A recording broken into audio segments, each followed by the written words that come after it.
ونستعينه ونستغفره ونؤمن به ونتوكل عليه ونعوذ بالله من شرور أنفسنا ومن سيئات أعمالنا من يهده الله فلا مضل له ومن يضلله فلا هادي له ونشهد أن لا إله إلا الله وحده لا شريك له الذي أرسله بالحق بشيرا ونذيرا وداعيا إلى الله بإذنه وسراجا منيرا أما بعد أعوذ بالله من الشيطان الرجيم بسم الله الرحمن الرحيم سنة من قد أرسلنا قبلك من رسلنا ولا تجد لسنتنا تحويلا أقم الصلاة لدلوك الشمس إلى غسق الليل وقرآن الفجر إن قرآن الفجر كان مشهودا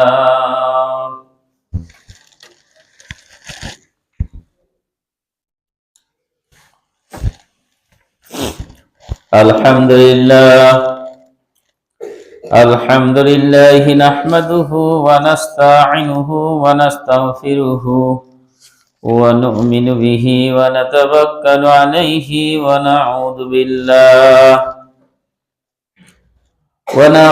بالله من شرور أنفسنا ومن سيئات أعمالنا من يهده الله فلا مضل له ومن يضلله فلا هادي له ونشهد أن لا إله إلا الله وحده لا شريك له الذي أرسله بالحق بشيرا ونذيرا وداعيا إلى الله بإذنه وسراجا منيرا أما بعد أعوذ بالله من الشيطان الرجيم بسم الله الرحمن الرحيم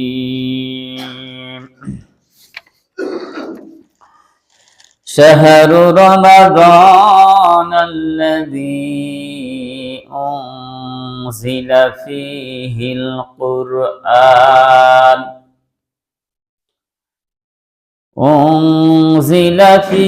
القرآن هدى للناس وبينات من الهدى والفرقان فمن شهد منكم السهر فليصمه ومن كان مريضا أو على سفر فعدة من أيام أخر يريد الله بكم اليسر ولا يريد بكم العسر ولتكملوا العدة ولتكبروا الله على ما هداكم ولعلكم تشكرون وعن أبي هريرة رضي الله تعالى عنه قال قال رسول الله صلى الله عليه وسلم من لم يدع قول الزور ولا عمل به فليس لله حاجة في أن يدع طعامه وشرابه আলহামদুলিল্লাহ, সমস্ত প্রশংসা সেই মহান রব্বুল আলামিনের দরবারে, যেই মহান রব্বুল আলামিন আমাদেরকে সিয়াম অবস্থায় পবিত্র রমজানুল মুবারক মাসে পবিত্র জুমার মসজিদে জুমার নামাজ আদায় করার জন্য জুমার মসজিদে আসার তৌফিক দান করেছেন। এই জন্য সেই মহান রব্বুল আলামিনের দরবারে শুকরিয়া জ্ঞাপন করছি। সকলে বলছি আলহামদুলিল্লাহ। লক্ষ কোটি দুরূদ ও তাসলিমা বর্ষিত হোক বিশ্ব নবীর প্রতি। সকলে বলছি সাল্লাল্লাহু আলাইহি ওয়াসাল্লাম। সম্মানিত উপস্থিতি, আমি আপনাদের সামনে মহাগ্রন্থ ঐশিয়াল কোরআনুল কারীমের সূরা বাকারার 85 নম্বর আয়াত তেলাওয়াত করেছি এবং রাসূল সাল্লাল্লাহু আলাইহি সাল্লামের অগণিত হাদিস থেকে বুখারী শরীফের একটি হাদিস তেলাওয়াত করেছি। এই আয়াতের পাশাপাশি আরো কিছু আয়াত এবং এই হাদিসের পাশাপাশি আরো কিছু হাদিসকে সামনে রেখে আজকের সংক্ষিপ্ত বক্তব্য শেষ করবো। আমার তৌফিক ইল্লা বিল্লাহ, তাওয়াক্কালতু ইলাইহি উনীব। সম্মানিত উপস্থিতি, আমরা গত জুমায় শুনছিলাম সিয়াম সম্পর্কে। তো যাই হোক, আজকে আলোচনাটা সিয়ামের পাশাপাশি রমজান মাসে কিছু কিছু আমল আছে যেগুলো খুবই গুরুত্বপূর্ণ। মানে নেকি আল্লাহ রাব্বুল আলামিন এই সমস্ত কাজগুলো করলে যেমন নেকি বেশি বেশি দান করেন, বেশি বেশি দেন। এই কিছু কিছু কাজ কিন্তু আছে রমজান মাসে। রমজান অবস্থায় একজন রোজাদার মানে ভালো ভালো কিছু কাজ আছে যেগুলো করলে তাদের নেকির খাতাটা অনেক সমৃদ্ধ হবে। তা আমরা সংক্ষেপে আজকের আলোচনাটা শুনতে চাই এইভাবে যে সিয়াম সম্পর্কে একটু তথ্য নিয়েই আমরা সেই বিষয়ে আলোচনা করতে চাই। সম্মানিত উপস্থিতি, আমরা জানি যে সিয়াম ফরজ হয়েছে দ্বিতীয় হিজরিতে, যখন মক্কা থেকে তিনি হিজরত করে মদিনায় আসলেন। দ্বিতীয় বর্ষ, সেই দ্বিতীয় বর্ষে কিন্তু সিয়ামটা ফরজ হয়েছিল। এবং আপনারা জানেন যে বদরের যুদ্ধ দ্বিতীয় বর্ষের 17ই রমজান সংঘটিত হয়েছিল। তার মানে রমজান মাসের 17 তারিখে বদরের যুদ্ধ সংঘটিত হয়েছিল। তাহলে তার আগে মুসলমানদের 3 দিন নফল তারা সিয়াম রাখতেন। ইহুদিরা যে ওই 10ই মুহররম মদিনায় এসে যখন দেখলেন যে তারা একটা রোজা রাখছে 10 তারিখ, বিশ্বনবী জিজ্ঞাসা করলেন যে এটা কিসের জন্য সিয়াম রাখতেছে তারা? বলে যে ওই যে 10ই মুহররম ফেরাউনের হাত থেকে যে মুসাকে আল্লাহ বাঁচিয়েছিলেন, এই নবীর শুকরিয়ার্থে তারা কিন্তু একদিন রোজা রাখে। তো বিশ্বনবী বললেন, আমি তো মুসাকে ভালোবাসি, মুসা নবীকে তো আমিও ভালোবাসি, আমরাও ভালোবাসি, সুতরাং তোমরাও এই 10ই মুহররম রোজা রাখো, কিন্তু একটা আগে মিলাই লিবা অথবা পরে মিলাই লিবা, অর্থাৎ 9-10 অথবা 10-11 এভাবেই করবে। তারপরে দ্বিতীয় বর্ষে রোজা হুকুম চলে আসলো যে আরই হবে না, রমজান মাস, এখন তোমাদেরকে আমি একটা মাস দিয়ে দিলাম যে এই মাসে তোমাদের উপর সিয়ামকে ফরজ করে দেওয়া হলো। এই সূরা বাকারার 183 নম্বর আয়াতে আল্লাহ সুবহানাহু ওয়া তাআলা সুন্দর করে বলে দিলেন। আল্লাহ রাব্বুল আলামিন বলেন, ইয়া আইয়ুহাল্লাযীনা আমানু কুতিবা আলাইকুমুস সিয়ামু কামা কুতিবা আলাল্লাযীনা মিন ক্বাবলিকুম লাআল্লাকুম তাত্তাকুন।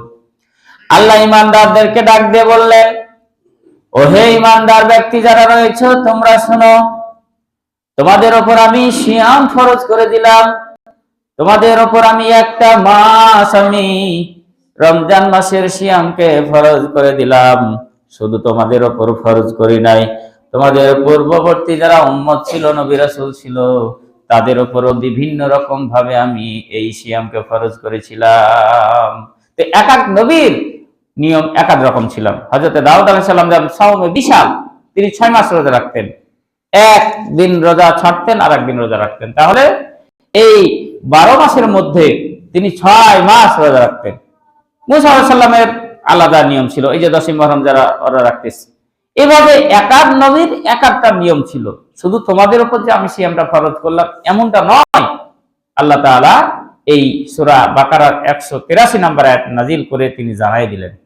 কিন্তু হ্যাঁ, এই সিয়াম অবস্থায় কিছু কিছু ব্যক্তি যাদের কিছু দোষ ত্রুটি আছে, যাদের সমস্যা আছে, সিয়াম রাখতে পারবে না, তারপরের আয়াতেই তিনি বলছেন যে কারা সিয়াম রাখতে পারবে না বা কাদের ছাড় রয়েছে। একটু মনে করেন আপনার অসুস্থ হয়ে গেল, রাখতে পারছেন না, আপনার জন্য কি ছাড় নাই? আপনি সফরে আছেন, সেহরি খাওয়ার কোনো অপশন নাই, এখন বিমানে আছেন, ট্রেনে আছেন, বাসে আছেন, আপনি সেহরির সময় শেষ হয়ে গেল, অথচ আপনার কাছে কোনো সেহরি নাই, আপনি কি খেয়ে রোজা করলেন? আল্লাহ রাব্বুল আলামিন বলছেন যে সিয়াম তো ফরজ করে দিলাম তোমাদের উপর, কিন্তু 3 কারণে তোমাদের জন্য আমি ছাড় দিচ্ছি, এটা পরবর্তীতে তুমি কাজা আদায় করে নিবা। তারপরে আয়াতটি সুন্দর করে আল্লাহ রাব্বুল আলামিন বলছেন যে কারা কারা রোজা কাজা করতে পারবে, এই রমজান মাসে না রাখলে পরবর্তীতে রোজাটা কাজা করে নিবে।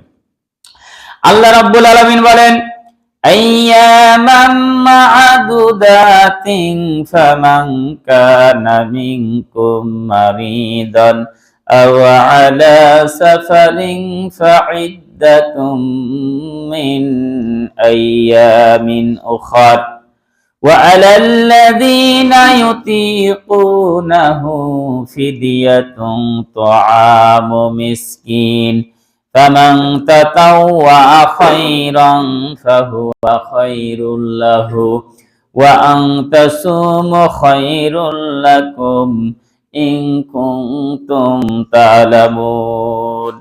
আল্লাহ তাআলা বললেন কিছু নির্দিষ্ট দিনের জন্য তোমাদেরকে অবকাশ দিচ্ছি।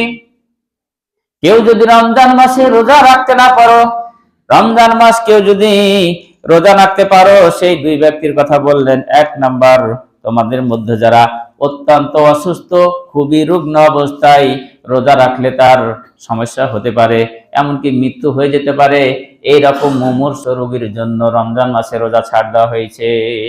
এখন আমাদের মাঝে যারা অনেক অসুস্থ ব্যক্তি রয়েছে, যাদের অনেক সমস্যা আছে, যে আপনার যদি সিয়াম রাখে তার প্রবলেম হতে পারে, মৃত্যু হতে পারে, বিভিন্ন কারণ সমস্যা হতে পারে, আল্লাহ তাআলা বলছেন তুমি অসুস্থ অবস্থায় তোমার জন্য ছাড় দেওয়া হলো, যখন সুস্থ হয়ে যাবে পরবর্তী অবস্থায় কাজা তুমি আদায় করে নিবে। আর আরেক ব্যক্তিকে আলা সাফারিন, এই যে যেটা বললাম, যে সফর অবস্থায় তুমি যদি থাকো, তোমার কাছে কোনো ইফতারি নাই, তোমার কাছে কোনো সেহরি খাওয়ার ব্যবস্থা নাই, এই অবস্থায় তুমি ইচ্ছা করলে রোজাটা না রাখতে পারো। পরবর্তীতে বাসায় যখন আসবে, যখন তুমি একটা স্থায়ী জায়গাতে যাবে, তখন ওটা কাজা আদায় করে নিতে হবে।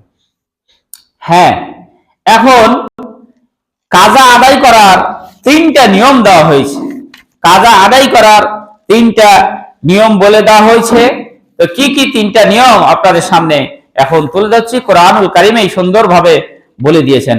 আল্লাহ রাব্বুল আলামিন বলেন وعلى الذين يطيقونه فدية طعام مسكين فمن تطوع خيرا فهو خير له وأن تصوموا خير لكم إن كنتم تعلمون।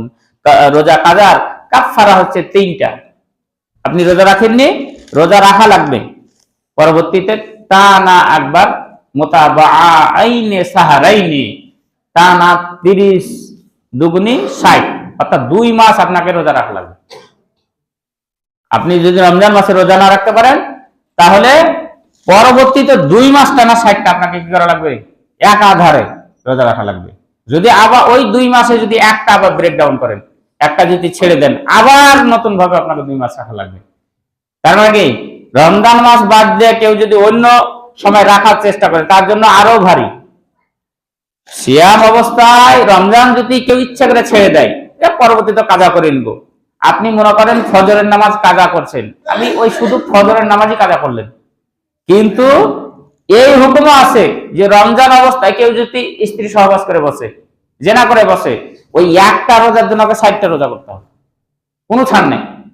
তাহলে আবার 60টার মধ্যে যদি আবার ব্রেকডাউন করে, 59টা করছে, 60 নম্বরে যে সেদিন রোজা রাখলো না, আবার গোড়া থেকে গুনাহ শুরু হলো, আবার 60টা। তার মানে কি রমজান মাসের সিয়ামটা খুবই গুরুত্বপূর্ণ, যে তুমি খুবই সমস্যা যদি না হয় তোমার ইচ্ছাকৃত ভাবে তুমি মানে রমজান মাসে সিয়াম রাখলে তোমার উপর আরো চাপ পড়ে গেল। করে আমাদের সমাজে এরকম কেউ করে? কেউ করে না। ওই মানে 30টা তো 60টা তো দূরের কথা, একটার বদলে একটাই করে না। মনে করেন যে 30টা রোজার মধ্যে কেউ যদি 10টা রাখে বা 20টা রাখে বা 25টা রাখে, 2টা 3টা ছুটে গেছে, যে কোনো কারণে ছুটে গেছে, ওই একটার বদলে একটাই করে না। মানে আমাদের পরিবেশ নাই, তো আমাদের অভ্যাস নাই, পরিবেশ নাই, এগুলো সম্বন্ধে আমরা অনেক সময় জানিও না। তো তাহলে বোঝা গেল যে 1 নাম্বার কাফারা হচ্ছে ধারাবাহিক ভাবে আপনাকে 2 মাস রোজা রাখতে হবে। 2 নাম্বার, যদি এই 2 মাস রাখতে না সক্ষম হন, কেউ যদি 2 মাস রোজা রাখতে সক্ষম না হয়, সিয়াম পালন করতে সক্ষম না হয়, তাহলে কি করতে হবে? তার কি আর কোনো অপশন নাই? আছে। আল্লাহ রাব্বুল আলামিন বলেছেন এই সক্ষম যদি না হয়, তাহলে 60 জন মিসকিনকে মধ্যম ধরনের একটা মিডিয়াম পর্যায়ের খানা 60 জন মিসকিনকে খাওয়াতে হবে। এটা কিন্তু পারা যায় অনেক সময়। এখন যেমন আপনারা যে দেখেন ইফতারি কিন্তু খাওয়াচ্ছে, একজন মানুষ খাওয়ায় না, রমজান মাসে না খাওয়া মনে করেন আপনি যে কোনো কারণে রোজা রাখতে পারেননি, 2 মাস রাখা সম্ভব নয়, আপনি 60 জনকে দেখা 60 জন মিসকিনকে, গ্রামের হোক বাহিরকার হোক, আপনি বাড়িতে আলু ঘাটি খাইয়ে দিলেন মিডিয়াম পর্যায়ে, আপনার হয়ে গেল, এটা কাফারা আদায়। কিন্তু এটা কি করি আমরা? কেউ কি করি? করি না। তাহলে এটা হচ্ছে 2 নাম্বার গেল, যে একা যদি 2 মাস রোজা না রাখতে পারেন কাজা, তাহলে আপনার 60 জন মিসকিনকে খাওয়াতে হবে, আপনাকে তাদের তৃপ্তি ভরে মিডিয়াম পর্যায়ে খানা খাওয়াতে হবে। 3 নাম্বার কাফার, যদি ওটাও না পারা যায়, যদি 60 জনকে খাওয়ার এটাও যোগ্যতা নাই, তাহলে তার কি অবস্থা? 3 নাম্বার হচ্ছে এটাও যদি সক্ষম না হয়, তাহলে একজন গোলাম আজাদ করতে হবে, একজন গোলাম আজাদ করতে হবে। এখন তো গোলাম নাই, যেহেতু আমাদের দেশে কিনা বেচা নাই, তাহলে এটা কিন্তু নাই। একজন গোলামের দাম কত, সেই পরিমাণ অর্থ আপনাকে কি করতে হবে? মসজিদে দান করে দিতে হবে, বা মসজিদ মাদ্রাসায় এই দ্বীনি প্রতিষ্ঠানগুলোতে আপনাকে দান করে দিতে হবে। কারণ গোলাম তো নাই এখন বর্তমানে, গরু ছাগল কিনা বেচা হয় আমাদের দিকে গোলাম কিনা বেচা হয়, কিনা বেচা হয় না। তাহলে একজন গোলামের কত দাম, একটা কামলার কত দাম, ধরেন সাপোজ মনে করেন কত টাকাটা কিনা বেচা হয়, তাহলে সেই অনুযায়ী একটা ওই সম পরিমাণ টাকা আপনাকে দিয়ে দেওয়া হবে। তো এইরকমই একটা হাদিস আছে, যে এই সিয়াম মাসের একজন সাহাবী আসলেন, যে রোজার কাফারা, হাদিসটা আপনাদের সামনে তুলে ধরি, সময় যেহেতু অল্প, আজকে সংক্ষেপে আলোচনা একটু করবো, বেশি লম্বা করার চেষ্টা করবো না। তো রোজার যে কাফারা, এইরকমই নবীর যুগে আপনার একজন সাহাবী আসলেন, হযরত আবু হুরায়রা থেকে বর্ণিত, তিনি বলেন ক্বালা আতান নবী সাল্লাল্লাহু আলাইহি ওয়াসাল্লাম রাজুলুন, রাসূল সাল্লাল্লাহু আলাইহি ওয়াসাল্লামের কাছে একজন ব্যক্তি আসলেন, আসার পর তিনি ফাকালা, তিনি বলছেন হালাকতু ইয়া রাসূলুল্লাহ, হে আল্লাহর রাসূল, আমি তো ধ্বংস হয়ে গেছি, আমি শেষ হয়ে গেছি। বিশ্বনবী বললেন কি সমস্যা তোমার? ওলেমা, কেন সমস্যা, কি সমস্যা বলো? ওই ব্যক্তি বলছেন ওয়াকাতু আলা আহলি ফি রমাদান, আমি রমজান মাসে স্ত্রী সহবাস করে ফেলেছি, আমি রমজান মাসে মিলামেশা করে ফেলেছি। অথচ রমজান মাসে মিলামেশা করা নিষেধ, এটা তো আমি মানে জানি, তারপরও নিষিদ্ধ কাজটা আমি করে ফেলছি অলরেডি, আমি তো ধ্বংস হয়ে গেছি, আমার এখন বাঁচার উপায় কি? রাসূল সাল্লাল্লাহু আলাইহি ওয়াসাল্লামের কাছে যখন এই ব্যক্তি বলল, বিশ্বনবী বললেন ফাকালা ফাআতিক রাকাবাতান, ওই ব্যক্তিকে বলল তুমি একটা গোলাম আজাদ করে দাও।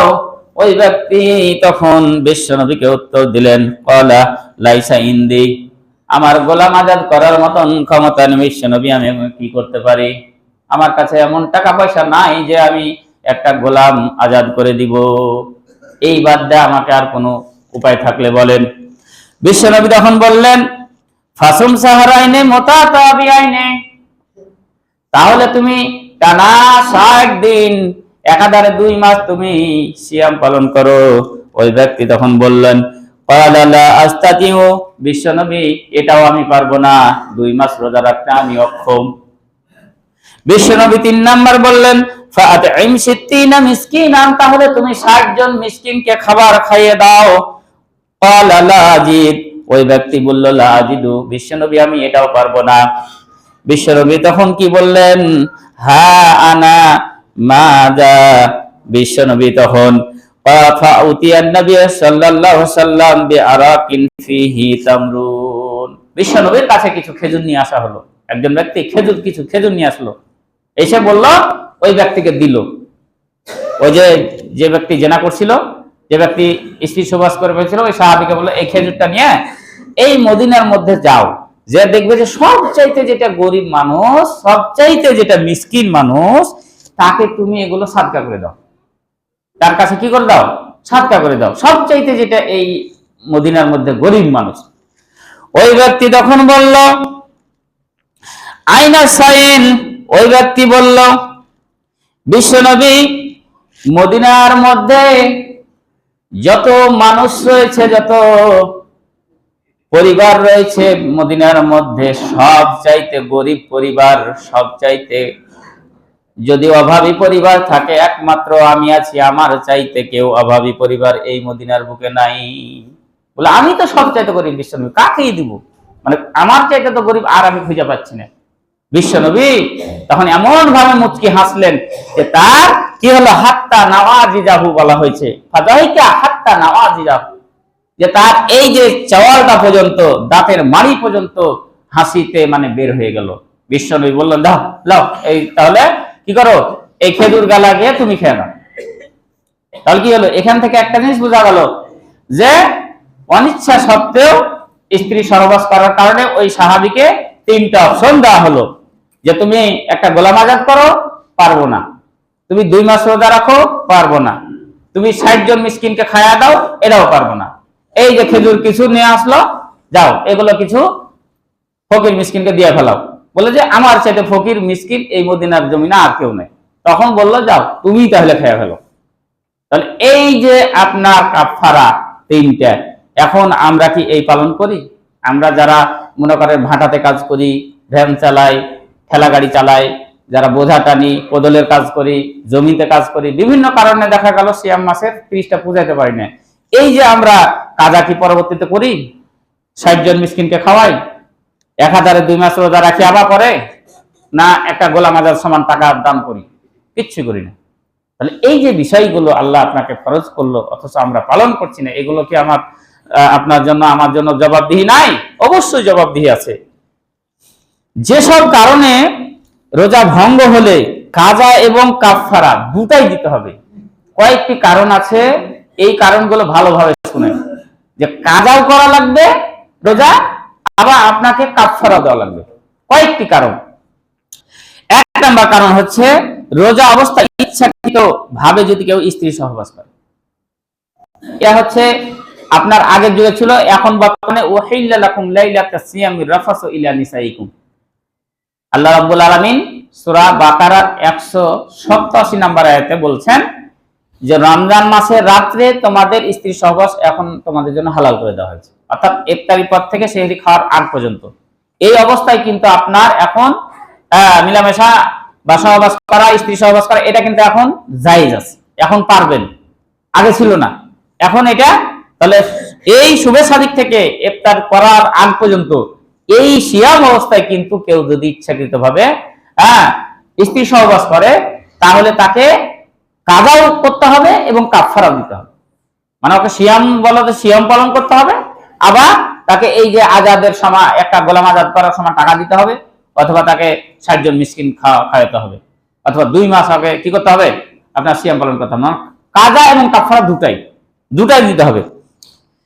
2 নাম্বার হচ্ছে স্বেচ্ছায় পানাহার করলে, কেউ যদি মানে মনে করেন যে এই পানি পান করতে লাগলো স্বেচ্ছায়, উদানে আমি সিয়াম অবস্থায়, বলে যে একটু নদীতে অনেক সময় সাঁতার কাটতে যাই, পুকুরে সাঁতার মাতার কাটা হয় না, অনেক সময় ভিতরে ঢুকে পেট ভরে ঢক ঢক ঢক করে খাইয়া উঠলো ইচ্ছাকৃত ভাবে, বলে মানুষ বলছে তো আছে রোজাদার সিয়াম, কিন্তু ইচ্ছাকৃত ভাবে পেট ভরে কিন্তু পানি খেয়ে অলরেডি উপরে উঠে চলে আসলো। এই যে ইচ্ছাকৃত ভাবে কেউ যদি পানি পান করে, তাহলে ওকে রোজাও রাখা লাগবে, কাজা কাফারাও দেওয়া লাগবে। 3 নাম্বার হচ্ছে স্বেচ্ছায় হস্তমৈথুন করলে, এটা হচ্ছে যুবক ছেলেদের সমস্যা। এই যদি স্বেচ্ছায় যদি এই কাজ করে, মাস্টারবেশন যদি স্বেচ্ছায় কেউ করে, তাহলে তাকে সিয়াম পালন করতে হবে এবং কাজা আদায় করতে হবে, কাফারা আদায় করতে হবে।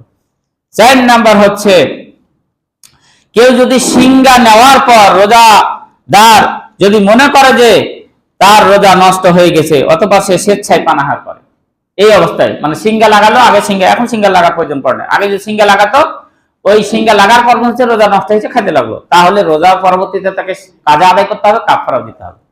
তাহলে আমাদের এই সব কাজগুলো থেকে বিরত থাকা লাগবে, আমাদের এই সব কাজগুলো থেকে কি করা লাগবে, বিরত থাকা লাগবে। সম্মানিত উপস্থিতি, তাহলে সওমের ব্যাপারে আমরা কিছুটা জানতে পারলাম, কারা রাখতে পারবে না, কাদের জন্য ছাড় দেওয়া হয়েছে, কোন কোন অবস্থায় ছাড় দেওয়া হয়েছে। সওমের 2টা গুরুত্ব আছে হাদিস, এই হাদিস দুটো আমি করি। এবং রমজান মাসটা এত গুরুত্ব হলো কেন, প্রথমে যে আয়াতটা তেলাওয়াত করেছি সেই আয়াতটা আল্লাহ রাব্বুল আলামিন বলছেন, শাহরু রমাদানাল্লাযী উনজিলা ফীহিল কুরআন হুদাল লিন-নাসি ওয়া বায়্যিনাতিম মিনাল হুদা ওয়াল ফুরকান। এই রমজান মাস আমি এত মর্যাদাপূর্ণ করলাম, এর একটাই কারণ হচ্ছে রমজান মাসে আমি কোরআন নাজিল করেছি। এই কোরআন নাজিল করার কারণে রমজান মাসকে আমি অন্য 11টা মাসের মধ্যে সবচাইতে মর্যাদাপূর্ণ এবং সবচাইতে তাৎপর্যপূর্ণ করে দিয়েছি। সুবহানাল্লাহ। তাহলে রমজান মাস একমাত্র মর্যাদা পাওয়ার একটাই কারণ, এই মাসে কোরআন নাজিল হয়েছে। কোরআন যদি নাজিল না হতো এই রমজান মাস আপনার এতটা মর্যাদাপূর্ণ হতো না। সুতরাং ফামান শাহিদা মিনকুম আস-সাহরা ফালিয়াসুমহু, যে রমজান মাস পাবে সে যেন সিয়াম পালন করে, সে যেন সিয়াম পালন করে। সম্মানিত উপস্থিতি, তাহলে আমরা শুনতে পেলাম যে রমজান মাসের গুরুত্ব কতটা গেল, এবং হাদিস থেকে রমজান মাসের সওমের যে গুরুত্ব রয়েছে একটি হাদিস আমি তেলাওয়াত করি আপনাদের সামনে। যে হাদিসটা আপনার প্রথম তেলাওয়াত করছি, যে সিয়াম আপনার কিছু রেস্ট্রিকশন রয়েছে, নিষিদ্ধ বিষয় রয়েছে, এগুলো যদি পালন না করেন তাহলে আপনার শুধু অনাহারে থাকাই হবে। বিশ্বনবী বলেন, মাল্লাম ইয়াদা কাউলা যুর ওয়াল আমালা বি ফালাইসা লিল্লাহি হাজাতুন ফি আইয়াদা তাআমাহু ওয়া সারাবাহু। বিশ্বনবী বলেন, যারা রমজান মাসে সিয়াম থাকবে এদের জন্য 2টি কাজ করা যাবে না। 1 নাম্বার কাজ হচ্ছে কখনো মিথ্যা কথা বলা যাবে না, 2 নাম্বার কাজ হচ্ছে খারাপ আমল করা যাবে না। তাহলে মিথ্যা কথা বলা যাবে না, এবং যেগুলো ইসলাম সাপোর্ট করে না, গর্হিত কাজ, খারাপ কাজ, এগুলো করা যাবে না। এখন আপনারাকে যদি প্রশ্ন করি, আমাদের মাঝে সিয়াম অবস্থায় কেউ কি মিথ্যা কথা বলেছি? বলি? অনেক আমাদের ভাইয়েরা রয়েছে যারা দালালি পেশার সঙ্গে জড়িত, ম্যাক্সিমাম দালালি পেশার সঙ্গে জড়িত। আর বলেন না, এই রমজান মাসে বলে যে এই দুধ আনতে গেছি, এক চাচা অনেক বয়স্ক, ওই যে এই ওখানে বসে চৌরাস্তায়, ওই পরে বললো যে ভাই চাচা আপনি 10 টাকা যদি বেশিও নেন, আপনি কিন্তু পানি যদি মিশা থাকে আপনি বলেন, তাহলে লিব না, পানি মিশা দুধ দিব না। না বাবা, নাই পানি মিশা মেয়ে। পরে বললো যে 100 টাকা মিশা আছে, যখন কিনা হয়ে গেল বলে যে 100 টাকা মিশা আছে। বাড়ি যা দেখি যে ওই 1 কেজি দুধ কিনেছি আর 1 কেজি পানি কিনা হয়েছে, মানে এতটা পানি মিশাইয়া রাখছে। পরে একটু স্বীকার করলো যে হয়তো দোষ, বললো যে 100 টাকা বাবা কি করছে, 100 টাকা দেওয়া যায়, সমস্যা নাই। তো রমজান মাসে সিয়াম অবস্থায় মানে 1 কেজি পানি বিক্রি করলে 1 কেজি দুধ, তার উপরে পানি বেশি বিক্রি করছে। এই যে দেখেন, মানে ব্যবসা করার কারণে, বিক্রি করার কারণে, অথচ আল্লাহ তাআলা বললেন যে রমজান অবস্থায় তো মিথ্যা কথা বলা যাবে না। ওই জায়গাতে আরেকজন দুধ বিক্রি করে হাফিজুর নামে, হাফিজ বলে কালো করে অনেকে চিনতে পারবেন বোধহয়, ওই লোকটা সিরিয়াল ধরে দুধ কিনে সবাই, ওদের 10 টাকা 20 টাকা মধ্যে বেশি নেই, কিন্তু সিরিয়াল ধরে দুধ করে। ওই অফিসাররা কিন্তু কয়েকবার এসে চেকও করে, আর দুধে কোনো পানি নাই, কিছু নাই। তাহলে ওকে দুধ দিতে গেলে বলে ভাই দুধ না লাগবে আপনার, তাহলে আজ ভাই দিতে পারবো না, বা কালকে বা কটি নেবেন, যদি বেশি হয় আপনাকে 2-3 দিন পরে না লাগবে, সিরিয়াল নিয়ে আনবে, কারণ দুধ যদি সাপ্লাই না থাকে আপনাকে কোথায় দিবে।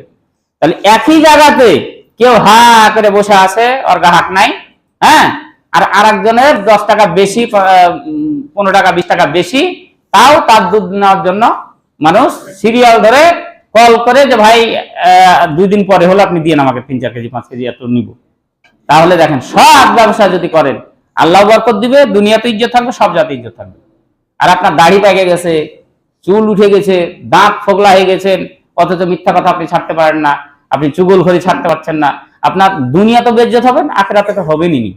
তাই আল্লাহ তাআলা বলছেন যে রমজান অবস্থায় কেউ যদি মিথ্যা কথা না বলতে পারে, না ছাড়তে পারে, আর অন্যায় কাজ কর্ম যদি করা থেকে বিরত না থাকতে পারে, ওর রোজা রাখা দরকারই নাই। কি দরকার? কত এমনি না খায় থাকা হচ্ছে, এমনি না খায় থাকা লাভ আছে? কারণ আল্লাহর কাছে ওই রোজা, ওই সিয়াম তো কবুলই হবে না। সম্মানিত উপস্থিতি, যাই হোক, অধিক শেষ। রমজানের আলোচনা আরেকটু আছে, পরে আমি আরেকটু আলোচনা করব। আজকে একটা দানের বিষয়ে কথা বলি। আল্লাহ রাব্বুল আলামিন কুরআনুল কারিমে বলছেন যে ওমা লাকুম আল্লা তুনফিকু ফি সাবিলিল্লাহি ওয়ালিল্লাহি মিরাসুস সামাওয়াতি ওয়াল আরদ। রমজান মাসে যে সমস্ত কাজকর্ম করলে সবচাইতে আপনার আমলনামাতে বেশি নেকি, বেশি দৃশ্যমান নেকি যেটা লেখা হয়, সেটা হচ্ছে দান। আপনারা প্রত্যেক হাদিস, গত জুমাতে হাদিসটা বললাম যে 1 টাকা থেকে 700 টাকা পর্যন্ত নেকি বৃদ্ধি করে দেওয়া হয়, 1 গুণ থেকে 700 গুণ পর্যন্ত নেকি বৃদ্ধি করে দেয়। তার মানে আপনার রমজান মাসের সবচাইতে যেটা গুরুত্বপূর্ণ ইবাদত, সবচাইতে যে দৃশ্যমান নেকি আল্লাহর কাছে বা বারবার বলে দেওয়া হয়েছে, সেটা হচ্ছে দানের ব্যাপারে বলা হয়েছে। এবং ধমক দিয়ে আল্লাহ বলছেন যে ওমা লাকুম আল্লা তুনফিকু, ওমা লাকুম আল্লা তুনফিকু ফি সাবিলিল্লাহ। বান্দা তোমাদের কি হলো, বান্দা তোমাদের কি এমন অবস্থা তৈরি হলো যে আল্লাহর রাস্তায় তোমরা দান করছো না? অথচ ওয়ালিল্লাহি মিরাসুস সামাওয়াতি ওয়াল আরদ, অথচ আসমান জমিনের উত্তরাধিকারী, আসমান জমিনের মালিক, যাবতীয় মালিক, দান, টাকা পয়সার মালিক, জমিনের মালিক, সবকিছুর মালিক তো আল্লাহ, তাই কি না? আল্লাহ আপনাকে আমাকে সম্পদগুলো দিয়েছেন, আমাকে যে ধন সম্পদের মালিক করেছে, এটা আপনি আমি একটা খলিফা হিসাবে কিছুদিন আমরা দায়িত্ব পালন করছি। আপনি মধুপুরে এখন আছেন, আপনার আন্ডারে যে জমি ছিল, এই জমির মালিক আপনার বাবা ছিল না? আপনার বাবার জমির মালিক আপনার দাদা ছিল না? এরকম করতে করতে চলে যায়নি আপনার আদম আলাইহিস সালাম পর্যন্ত চলে যাবে না? তাহলে ওই আপনার দাদা মারা গেছে, ওই দলিল তৈরি হয়েছে আপনার বাচ্চা চাচার নামে, ওই জমি ভাগ হয়ে আপনার বাবার নামে যে দলিল আছে, আপনার ভাই, বাবা মারা যাবে, আপনার ভাই বোনের নামে ওই দলিল তৈরি হয়ে গেল, ওই একই জমি, একই সম্পদ, একই। আপনি মারা যাবেন, আপনার ছেলে মেয়েদের দলিল তৈরি হবে। তার মানে আপনাকে আমাকে রাখাল হিসাবে, সেবক হিসাবে এই সম্পদগুলো আল্লাহ তাআলা দিয়েছে। এই জন্য আল্লাহ তাআলা অনেক জায়গাতে এই দানের ব্যাপারে বলছেন। আল্লাহ তাআলা বলেন ওয়ানফিকু ফি সাবিলিল্লাহ ওয়ালা তুলকু বিআইদিকুম ইলাত তাহলুকা ওয়া আহসিনু ইন্নাল্লাহা ইউহিব্বুল মুহসিনিন। তোমরা আল্লাহর রাস্তায় দান করো, তোমরা আল্লাহর পথে ব্যয় করো। ওয়ালা তুলকু বিআইদিকুম ইলাত তাহলুকা, এই সম্পদগুলো নিয়ে অন্যায় পথে তোমরা খরচ করে তোমাদের দুই হাতকে ধ্বংস করো না। এর মানে বোঝাচ্ছে আল্লাহ যে পথে আপনাকে সম্পদ দান করতে বলেছেন, এই পথ বাদ দিয়ে আপনি যদি অন্যায় পথে খরচ করেন, অন্যায় পথে যদি দান করেন, অন্যায় পথে যদি মানুষকে দেন, এটা হচ্ছে আপনার নিজেই দুই হাতকে ধ্বংস করার সমান। অর্থাৎ দুই হাত যদি জেনে শুনে আপনি আগুনে হাত দেন, হাত কি থাকবে? হাত পুড়ে যাবে। তা আল্লাহ তাআলা ওটাই বলছেন যে আপনার সম্পদ, আপনার টাকা পয়সা, এটা গিয়ে যাত্রা করার জন্য আপনি দিলেন, গান বাজনার অনুষ্ঠান করার জন্য আপনি দান করলেন, মানুষকে হত্যা করার জন্য আপনি ঘুষ দিলেন, মানুষকে অন্যায় ভাবে ঠকানোর জন্য আপনি কাউকে দিলেন, আপনারই সম্পদ। অথচ দেখা গেল আল্লাহ তাআলা বলছেন এই পথে খরচ করলে দুই হাত আপনার ধ্বংস হয়ে গেল। দুই হাত আপনার নেকি তো দূরের কথা, নেকি তো দূরের কথা, আপনার দুই হাতটা কি হয়ে গেল? ধ্বংস হয়ে গেল। এই জন্য আল্লাহ তাআলা বলছেন আনফিকু ফি সাবিলিল্লাহ। আরেক জায়গায় বলছেন যে ওয়া আনফিকু মিম্মা রাযাকনাকুম মিন ক্বাবলি আন ইয়াতিয়া আহাদাকুমুল মাউতু ফায়াকুল রাব্বি লাউলা আখখারতানি ইলা আজালিন করিব ফাআসাদদাকা ওয়া আকুম মিনাস সালিহিন। আল্লাহ তাআলা অন্য জায়গায় বলেন তোমরা আল্লাহর পথে দান করো মৃত্যু আসার আগ মুহূর্ত পর্যন্ত। কেননা মৃত্যু যখন চলে আসবে, ওই কাফের বেঈমান যারা রয়েছে তারা বলবে আল্লাহ আমাকে আবার দুনিয়াতে একটু পাঠাইয়া দেন, আমাকে আর একটু সময় দেন, আমি দান খয়রাত করতে পারিনি, আমি মসজিদে দিতে পারিনি, আমি ঈদগাহে দিতে পারিনি, আমি বিভিন্ন ভালো ভালো কাজে আমার সম্পদগুলো দান খেরাত করতে পারিনি, আমাকে একটু সময় দেন, আমি সম্পদগুলো তোমার রাস্তায় দান খেরাত করে আসি। আল্লাহর কাছে আপনার ওই কাফের মুশরিক বেঈমান যারা, এরা কিন্তু চাইবে সময়, যে আমাকে একটু সময় দেন। আল্লাহ তাআলা বলছেন আচ্ছা সময় দিলাম, তাহলে কি করবা? ফাআসাদদাকা ওয়া আকুম মিনাস সালিহিন, বলছে আমি সব জায়গাতে সাদকা করব, সব জায়গাতে আমি যত ভালো ভালো কাজ আছে সমস্ত জায়গাতে আমি দান খেরাত করব। আর একটা কি করব? ওয়া আকুম মিনাস সালিহিন, আমি ভালো হয়ে যাব। আমি কি হয়ে যাব? ভালো হয়ে যাব। মরার আগে সবাই ভালো হতে চাই। ফেরাউন ডুবার আগ দিয়ে বলছে আল্লাহ আল আন আমানতু, আমি তো এখন ঈমান আনলাম, কেন আমাকে এখন চুবড়াচ্ছ, আমাকে কেন এখন পানিতে ডুবাচ্ছ? মরার সময়তে যদি এই কথা আপনি বলেন, শোনা কাজ হবে না, কিচ্ছু কাজ হবে না। যখন ফেরেশতা জান কবজ করতে চলে আসবে, এই অবস্থাতে আপনার কোনো আল্লাহর কাছে ফরিয়াদ করে আল্লাহর কাছে চেয়ে কোনো লাভ হবে না। টাকা পয়সা ধন সম্পদ কিচ্ছু নাই। তখন আপনি একটা কথা বলবেন, ইয়া লাইতানি কাদিয়া মা আগনা আন্নি মালিয়া হালাকা আন্নি সুলতানিয়া। আপনি এই কথাই বলবেন যে হায় রে, আমার ক্ষমতা আজকে কোনো কাজে দিল না, আমার টাকা পয়সা আজকে আমাকে ধ্বংস করে দিল, টাকা পয়সা কিচ্ছু আমার উপকারে আসলো না, কিছু উপকার আসলো না। এই কথাই কিন্তু আপনি মরার সময়তে আফসোস করবেন। যাই হোক, সব মোদ্দা কথা যেটা সব শেষে গত জুমায় যে বলছিলাম, গত জুমায় যেটা ওই বলা হয়েছিল যে ইয়ার ব্যাপারে, মক্তবের ব্যাপারে, টাকা পয়সা আপনার স্বেচ্ছায় কিছু আমাদের ডোনার দরকার, এটা দেখা গেল